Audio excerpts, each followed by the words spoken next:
పవన్ కళ్యాణ్ గారు నాకంటే ఎక్కువ అభిమానించేవాడు. పవన్ కళ్యాణ్ గారిని నాకంటే ఎక్కువ ఉన్నత స్థాయిలో చూడడానికి గొడవ కూడా చేసేవాడు. అట్లా టైం చేతిలో ఈ సినిమా పెడితే అద్భుతంగా ఉంటుంది. ఈ సినిమాని ప్రతి ఒక్కరూ ఈ రోజు రిలీజ్ అయిందనే విధంగా చూసే విధంగా ఈ రోజు ఇంత క్రేజ్ రావటం అంటే, గబ్బర్ సింగ్ రిలీజ్ అప్పుడు ఎన్ని ఫోన్లు వచ్చినాయి, ఫోన్లు వస్తాయి, నాకు టికెట్లు అని. నేను థియేటర్కి ఫోన్ చేసిన టికెట్లు, సార్ ఇది సెకండ్ రిలీజ్ అని మేము ఆన్లైన్ అన్ని పెట్టేస్తే మొత్తం అయిపోయింది సార్, మాకే టికెట్లు లేవంటున్నారు వాళ్ళు. నేనేం చెప్పాలి, నాకు అర్థం కావట్లేదు. థియేటర్లు పెంచుతున్నాం, అద్భుతంగా చేస్తున్నాం.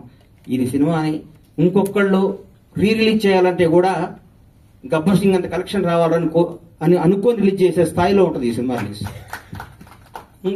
ఏ సినిమా రిలీజ్ గబ్బర్ సింగ్ లా కలెక్ట్ చేస్తండి అని ఏ సినిమా అయినా ఈ రోజు తెలుగు సినిమా రంగం భారతదేశంలో తెలుగు సినిమా రంగం వైపు చూస్తున్నారు.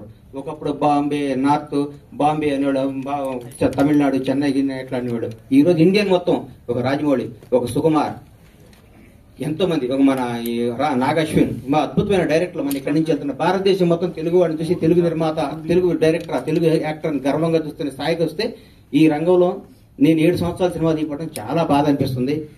నేను తప్పు చేశాను, నన్ను క్షమించాలి. నేను సినిమాలు తీస్తా, నేను సినిమాల్లోనే పుట్టాను, సినిమాల్లోనే ఉంటాను.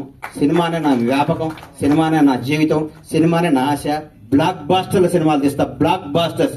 ఇండస్ట్రీ మొత్తం బండ్లాగానే పరమేశ్వర ప్రొడక్షన్స్ అంటే ఏంటో మళ్ళీ చూపిస్తానికి అదే సంకల్పంతో బతుకుతానని మీ అందరు ఆశీస్సులు కావాలి, మీ అందరు అభిమానం కావాలి, మీ అందరు ప్రోత్సాహం కావాలి. ఎక్కడెక్కడ నేను చిన్న తప్పులు చేస్తే నన్ను క్షమించి నన్ను రెక్టిఫై చేయాలి, కానీ దాని మీద రాయకూడదు మీరు. అది నా విన్నపం. ఎందుకంటే వీడు దొరికాడని రాస్తారు, అది నా విన్నపం.